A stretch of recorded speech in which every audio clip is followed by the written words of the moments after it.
अब टीचर्स कैसे आते हैं आपके लाइफ में? कौन कौन आपके टीचर है? सबसे पहली टीचर जो होता है, आपकी माँ आपकी टीचर है, सबसे बड़ी टीचर जो है आपके लाइफ में। सबसे पहला चीज वही आपको सिखाती है, आपकी माँ, उसके बाद आपके पिताजी। आपके माँ बाप आपके फर्स्ट टीचर है, वो गुरु है। तो टीचर्स लाइफ में क्या करते हैं और क्या कर सकते हैं आपके लाइफ में? आपने इसके बाद एकेडमिक एजुकेशन लेना चालू किया। सबसे पहले उन सब टीचर्स को आप थैंक्स बोलिए जिन्होंने आपको पढ़ाया, ट्यूशंस पढ़ाया या स्कूल में पढ़ाया, कॉलेज में पढ़ाया। उन सब टीचर्स का धन्यवाद, बिकॉज़ उन्होंने आपकी लाइफ में कुछ वैल्यूज़ क्रिएट की। कोई डॉक्टर बना, कोई इंजीनियर बना, कोई कुछ करा, जो भी आप बने हो, जिस लेवल पे भी आप हो, आपकी लाइफ में सबसे बड़ा योगदान आपके टीचर्स का था, ठीक है? इसके बाद आपकी शादी हुई, तो आपकी वाइफ या आपका हस्बैंड आपका टीचर हो गया है। लेकिन वो आप मानते नहीं हो। अभी तक जितने टीचर्स थे सबको माना, माँ-बाप को भी मान लिया, आपके स्टूडेंट जब स्टूडेंट लाइफ में गए तो अपने टीचर्स को भी थोड़ा रिस्पेक्ट दिया सबके। जब आप कपल्स बने ना, तो सबसे ये मानते नहीं है लोग, एक्चुअली सच्चाई वो है। जब आप दोनों हस्बैंड वाइफ जब मैरिज में ना दोनों अलग-अलग जगह से आए, आपको आए तो आप लोग को ना एक होना है, एक होना था, दोनों को मिलना था। बट हम वो बहुत सर्टेन टाइम के लिए मिले और बाद में हमने क्या किया, इस दूरियों को बढ़ाना चाहा, धीरे-धीरे अपने ईगो में, क्लासेस में। हमको उसको टीचर नहीं बनाना है। जब टीचर स्टूडेंट का रिश्ता कैसा होता है, इसी तरह से होता है, दिल से मिलता है, ये चीजों को फॉलो करते हैं। लेकिन जब हम हस्बैंड वाइफ बनते हैं ना, तो उसमें भी हमको एक दूसरे का बनना है टीचर। और जब आप डिस्टेंस करते जाते हो तो ये दूरी बढ़ते जाती है, दूरी बढ़ते जाती है, दूरी बढ़ते जाती है, ठीक है। और इसके बीच में कोई तीसरा इंटर होता है, वो आपका ईगो होता है, या वो आपका जो भी आप जो बोल लो, जो भी आप समझ लो, वो आपको अंडरस्टैंड करना पड़ेगा कि कौन आपका टीचर है या कौन आपको सिखा रहा है, ये आपको समझना पड़ेगा। तो आपको अपने डिस्टेंस को ना, जो भी आपके अंदर डिस्टेंस आपके हस्बैंड वाइफ बने, वो मेरा टीचर है, वो मुझे सिखा रहा है। सबसे बड़ा टीचर आपका लाइफ में आपका हस्बैंड है या आपकी वाइफ, क्योंकि सबसे बड़ा सबक उसी ने सिखाया। अभी तक जितना सीखा आपने माँ बाप से, भाई बहन से, और टीचर्स लोग से जो सीखा, उसकी असली परीक्षा कौन लेता है? आपका हस्बैंड या आपकी वाइफ। असली एग्जाम तो वहीं पे होता है कि जिंदगी कैसे जीना है। तो सबसे बड़ा टीचर कौन हुआ? सबसे बड़ा टीचर आपका पार्टनर है। और उसी को हम नहीं समझ पाते, जिंदगी भर सोचते ये मेरा राइवल है, ये मेरा ये है, वो है, मेरा हस्बैंड है, मेरी वाइफ है। नहीं, वही आपका शिक्षक है। क्योंकि सबसे बड़ी शिक्षा वही देता है जिंदगी में। जो आपको तकलीफ दे, जो आपको प्यार करे, जो आपको सिखाए, वो कौन है? वही आपका असली टीचर है। वही आपका सबसे बड़ा एग्जाम लेता है लाइफ में, आपका पेशेंस चेक करता है, आपका हर एक चीज चेक करता है। क्योंकि वहां पे अगर आप फेल हुए ना, तो सब सब पढ़ा लिखा सब बेकार हो गया। वो अगर वहां फेल हो गए, उसको नहीं कर पाए ना आप, तो आपने आज तक जितनी चीजें सीखी ना, वो सब बेकार है।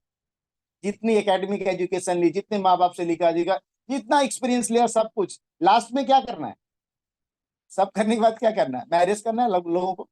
25 साल 30 साल, मैक्सिमम 25 30 साल निकालते हैं, उसके बाद तो बदना है ना, दोनों को साथ में आना है।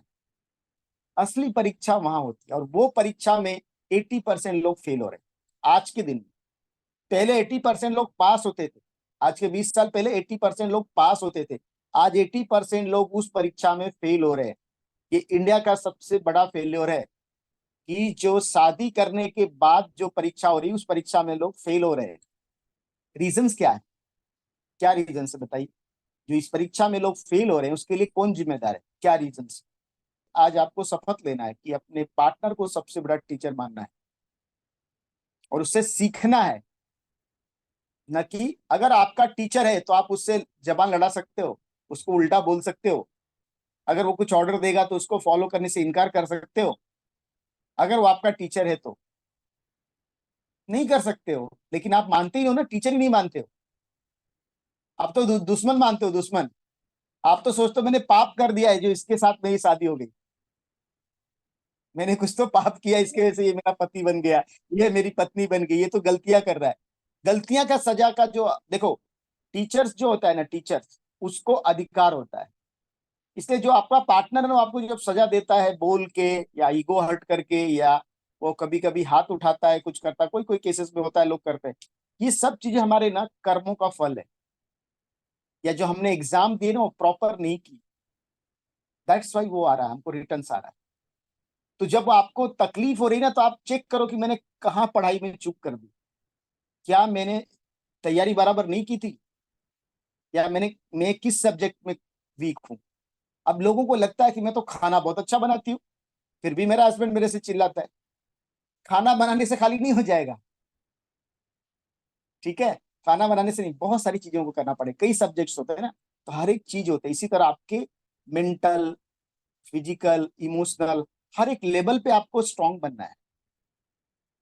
आपको समझना पड़ेगा कि मैं क्या कर रही हूँ, मैं क्या कर रहा हूँ, ठीक है? तो ये आपकी सबसे बड़ी परीक्षा है। देखो हम लोग ना, सबसे बड़ा प्रॉब्लम क्या हुआ है ना, आज हम लोग ये सोच रहे हैं कि हम बहुत समझदार हो गए, आज हम सोच रहे हैं हम बहुत पढ़े लिखे हो गए, आज हम बहुत बड़े लेवल पे पहुंच गए हैं, आज हम बहुत ज्ञानी हो गए हैं। चाहे वो लेडीज है, लेडीज बोलती है मुझे क्या, मैं क्यों उसके नीचे रहूं, मैं भी उससे ज्यादा कमाती हूँ, उससे ज्यादा पढ़ी लिखी हूँ, उससे ज्यादा समझदार हूँ। वही बुद्धू है, उसके दोस्त उसका चूना लगाते हैं, उसको समझ में आता है, मुझे समझ में आता है। वाइफ को ज्यादा होशियार हो गई है ना। देखो क्या हो गया, वाइफ होशियार होगी, बहुत अच्छी बात है, लेडीज को अधिकार मिल गया, बहुत अच्छी बात है। लेडीज चांद पे जा रही है, चंद्रयान भेज रही है, ट्रेन चला रही है, प्लेन चला रही है। अभी कश्मीर की 16 साल की लड़की है, वो पायलट बन गई। बहुत सबसे कम एज की लड़की है, वो पायलट बनी। ठीक है, 15-16 साल की लड़की पायलट बन गई, जम्मू कश्मीर की है। जबरदस्त, क्योंकि है ऐसा नहीं कि जेंट्स में जो पावर है लेडीज में नहीं, सब में सब बराबर है, अधिकार सब कुछ सेम है, सब कुछ ठीक है। लेकिन जब बात आती है कोई चीजों को करने की, तो वहां पे क्या करना है। रिश्ते जो है ना, रिश्ते रिश्ते चलाने के लिए आपको अंडरस्टैंड करना पड़ेगा। रिश्ते कोई व्यापार नहीं है, कोई धंधा नहीं है, कोई बिजनेस नहीं है। रिश्ता जो होता है ना, वो एक अलग लेवल पे चलता है। उसके लिए आपको क्या करना पड़ेगा, रिश्तों में, रिश्ता आपका तभी चलेगा जब आप दोगे। रिश्तों में जब लेने की कोशिश करोगे, जब जब आप लोगे रिश्तों से ना फायदा, कोई चीज, जितना बार आप लेने के बारे में सोचोगे ना, आपका रिश्ता खराब होते जाएगा। नहीं, बहुत रिस्पेक्ट नहीं होता है, गुरविंदर जी, बहुत शुड रिस्पेक्ट ईच अदर, नहीं, कभी नहीं होगा। ऐसा कोई पार्टनर ही नहीं बना जिसमें दोनों है करेंगे। दोनों कब करते हैं मालूम है, दोनों एक दूसरे की रिस्पेक्ट कब करेंगे, जब एक ना लगातार 5 साल 10 साल करता रहेगा, उसके बाद दूसरा समझ जाएगा, तब वो, यही आपकी परीक्षा है। आप कभी कभी भी डॉक्टर या इंजीनियर 10वीं में नहीं बन सकते हो। डॉक्टर इंजीनियर बनने के लिए आपको 10वीं 12वीं के बाद 3 साल 4 साल और पढ़ना पड़ेगा, तब जाके आप इंजीनियर या डॉक्टर बन सकते हैं। ये डॉक्टर ताजवन, इज इट राइट कि आप तुरंत बन जाओगे डॉक्टर? इसी तरह जो हस्बैंड वाइफ की परीक्षा एग्जाम है ना, इसमें 5 साल 10 साल एक ही को करना पड़ता है। जब एक करके लेके जाएगा, 5 से 10 साल के बाद दूसरा उसका डबल देगा। लेकिन अगर दोनों ने वो सोचा है ना कि मैं कर लूं, दोनों से नहीं हो पाए, दोनों नहीं होता, ऐसा बनता ही नहीं, कोई भी पार्टनर ऐसा नहीं बना जो दोनों समझदार हों, नहीं होंगे। अगर समझदार इतना होता तो आपका पार्टनर ही नहीं बनता था। एक एक थोड़ा सा बुद्धू रहेगा, एक थोड़ा ज्यादा समझदार रहेगा। जिसको ज्यादा समझदारी है, जो ज्यादा होशियार है, जो ज्यादा ऑनेस्ट है ना, उसी को जो डिसऑनेस्ट है, जो कम समझदार है, उसको लेके चलना पड़ता है। मैं बहुत बड़ी चीज बता रहा हूँ, बहुत गहरी चीज आपको समझा रहा हूँ। अगर आज के दिन आप समझ गए ना ये बात, आपकी लाइफ 180 डिग्री चेंज हो जाएगी। जिंदगी आपको दोबारा मौका नहीं देगी। रिश्ते है ना, जैसे बोलते हैं ना, हम लोग शादी करते हैं, बहुत लोग सोचते हैं चलो इसको छोड़ दू, दूसरा शादी कर लूंगी, इससे बेटर मिल जाएगा। बेटर कभी नहीं मिलेगा। बेटर जो आप सोच रहे हैं ना, कि सब जेंट्स 90% सेम होते हैं, सब लेडीज 90% सेम होती है। अब जेंट्स को लगता है अरे यार ये बहुत किटकिट करती, इसको छोड़ देता हूँ, डिवोर्स देता हूँ, दूसरी कर लूंगा, वो अच्छी से मेरे को सब करेगी। अरे भाई वो उससे भी महा ये निकल जाएगी, तुमको पता नहीं है। हाँ, यस, अपने आप को बेटर बनाना हो, अपने आप पे काम करना पड़ेगा, दूसरे पे कभी नहीं। अगर आपको लाइफ में कुछ भी करना है तो अपने आप पे काम करो, दूसरे के बारे में मत सोचो। जैसे मैं हमेशा बताता हूँ मेरे सेशंस में, टेढ़ा है पर मेरा है वो, मेरा पार्टनर जो है वो टेढ़ा है, थोड़ा एग्री एंग्री वो मैन है, या जो भी चीज है। जो लोगों ने खुद के ऊपर काम किया उनके रिश्ते ठीक हो गए। अब ये कहाँ से सीखेंगे आप, क्यों आपको नहीं पता चल रहा, और क्यों प्रॉब्लम, बिकॉज दुनिया में हम आजकल ड्राइव, जैसे भी मैं बता रहा था, ड्राइव किससे हो रहे हैं। हमारा शिक्षक, हमारा टीचर कौन है, मीडिया है, सोशल मीडिया है, मूवीज है, ठीक है। अब हम लोग कुरान बाइबल गीता पढ़ना बंद कर दिए, या पढ़ते भी तो उसका मतलब नहीं समझ पा रहे हैं।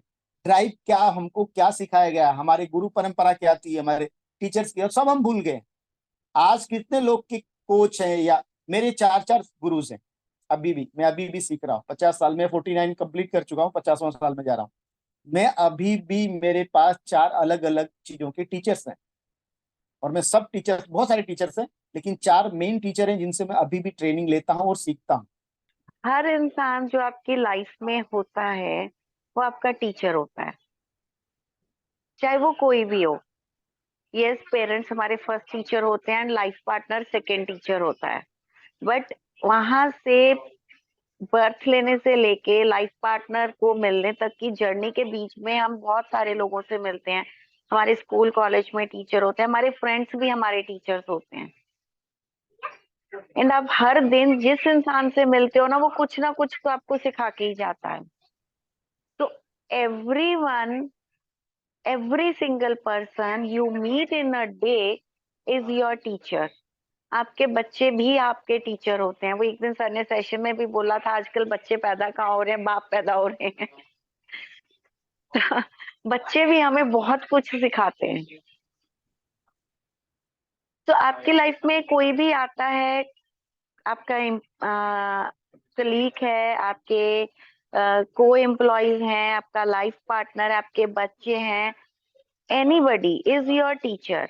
आप स्पेशली जब ये रिलेशनशिप का प्लेटफॉर्म है तो हम वहीं पे बात करते हैं। हम लोग क्या देखते हैं कि after marriage I am the best. 2-3 साल बाद ये फीलिंग आती है I am the best, and मेरा पार्टनर, उसको कोई अक्ल नहीं है, उसको कुछ समझ नहीं है। एंड फिर वो हस्बैंड या वाइफ जो ये थॉट अपने अंदर पैदा कर लेता है ना, वो सिखाने लगता है अपने पार्टनर को। वो सीखने वाले मूड में नहीं है, वो टीचर खुद बन जाता है। और जब वो टीचर बन जाता है ना, तो फिर वो कमियां निकालता है। फिर वो उसको करेक्ट करता है, करेक्ट करने के चक्कर में वो उसको कंट्रोल करने की कोशिश करता है, कंट्रोल करने के चक्कर में वो उसको डोमिनेट करने लगता है, डोमिनेट करने के चक्कर में या तो एक पार्टनर बहुत ज्यादा सबमिसिव हो जाएगा, कॉम्प्रोमाइज कर लेगा, या फिर वो आर्ग्यूमेंट करेगा, आर्ग्यूमेंट कॉन्फ्लिक्ट्स में चले जाएंगे। तो इस तरीके से फिर चीजें जब कॉन्फ्लिक्ट्स होते हैं तो उसके बाद वो चीजें यस धीरे धीरे यस। वर्स्ट होती हैं। एंड फिर वो टाइम आता है कि एक ही घर में दो अजनबी रह रहे हैं, या फिर दोनों अलग रह रहे हैं, डिवोर्स का प्लान कर रहे हैं। तो ऐसी सिचुएशंस बनने ही नहीं देना है। जब भी आपके रिलेशन में एक आर्ग्यूमेंट भी हो रहा है ना, तो ये समझ लो कि दिस इज द टाइम कि आपको अपने रिलेशनशिप को समझने की अब जरूरत है। लोग बोल देते हैं अंडरस्टैंडिंग नहीं है, कंपैटिबिलिटी इश्यूज है। कंपैटिबिलिटी इशू अब क्यों आ रहा है? वो तो रिश्ता करने से पहले आना था। अभी ये एक्सक्यूज बनता ही नहीं कि कंपैटिबिलिटी इशू आ रहा है। अभी तो अगर आ रहा है ना, तो चुपचाप जाओ, काउंसलर के पास जाओ और अपनी प्रॉब्लम को सॉर्ट आउट करो, रदर देन फ्रेंड से, रिश्तेदार से, किसी से भी XYZ से एडवाइस लेने की बजाय। चीजें हम सॉल्व भी नहीं कर पा रहे हैं। तो ये बहुत सारी चीजें आज के दिन में बदल गई। तो हम सब लोग को मिलके एक मिशन के तरह से इस पूरे अपने कल्चर को बचाना है। सब अपने लोगों की जो हम एक परंपरा बनाए मैरिज का, तो ये नहीं तो ये क्या होगा ना, आने वाले टाइम में ना, लोग लड़की जो आपके बच्चे ना, वो शादी के लिए वो ना बोलेंगे। लड़की अभी कोई लड़की रहेगी और देखेगी उसके माँ बाप रोज लड़ाई कर रहे हैं, रोज प्रॉब्लम, कौन फिर शादी करेगा? यही लोग का नहीं सही चल रहा है, मेरे माँ बाप ही सही नहीं है, मैं क्यों शादी करूं? नहीं करेंगे। आपके बच्चे आने वाले टाइम में आप देखो, आज बहुत सारी लड़कियां 40-40 साल, 35 साल, 40 साल में शादी नहीं करती। राइट पार्टनर नहीं मिल रहा है कोई, क्योंकि वो परफेक्ट ढूंढती, परफेक्ट कोई मिलेगा ही नहीं। कोई है ही नहीं परफेक्ट, मिलेगा कहाँ से? कोई परफेक्ट नहीं है। तो वो चक्कर में बहुत सारी चीजें और हमारा हो रहा है। अब पहले क्या था, एवरेज एज 20 साल, 18-20 साल में शादी जाती, 22 साल, 25 साल हो गया। आज 30 साल के पहले कोई शादी नहीं कर रहा है, पहला बात तो। दूसरा बात, वो 30 का 35-40 हो गया। मेट्रो सिटीज में 35 to 40 साल के बच्चे शादी नहीं किए हुए हैं, और नहीं हो पा रही शादी बिकॉज ऑफ बहुत सारे कारण है उसके। मेरा सबसे बड़ा टीचर मेरा पार्टनर है। जिस दिन ये बात आपको समझ में आ जाएगी ना, तो आप, मैं ये क्यों बता रहा हूँ, इसके पीछे रीजन ये है कि आप अपने टीचर्स का सम्मान करते हो। आप अपनी माँ का, जो सबसे पहली टीचर है, उसका सम्मान करते हो। आपकी माँ कभी गलत रहेगी ना, तो भी आप उसको गलत नहीं बोलते। चल माँ ने बोला ना, माँ ने झापड़ भी मार दिया ना, तो उसको बर्दाश्त कर लेते हो। माँ ने डांट भी दिया ना, उसको बर्दाश्त कर लेते हो। क्यों? क्योंकि आपकी वो टीचर है, वो आपकी माँ है, वो आपसे बहुत लव करती है। इसी तरह जिस दिन इस तरह का एटीट्यूड, इस तरह का थॉट प्रोसेस आप अपने पार्टनर के लिए डालोगे ना, अपने पत्नी के लिए या अपने पति के लिए, तो वो आपका टीचर है सबसे बड़ा। चल ना, वो बोल रहा है, वो मेरे भलाई के लिए बोल रहा है। जिस दिन ये सोच लाओगे ना, तो चीजें बदल जाएंगी, आपका देखने का नजरिया, थॉट प्रोसेस, थिंकिंग पैटर्न सब बदल जाएगा। आपको वो देखना पड़ेगा। उसके अंदर आपको अपने गॉड को, अपने गुरु को, अपने प्रॉफिट को देखना पड़ेगा।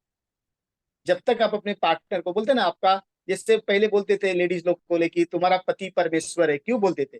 इसलिए कि लोग अगर ये पति में परमेश्वर देखेंगे तो उसको गाली नहीं देंगे। कहने का मतलब ये था, ऐसा परमेश्वर कोई नहीं रहता है, पति परमेश्वर नहीं होता है, लेकिन पति परमेश्वर के जैसा होता है।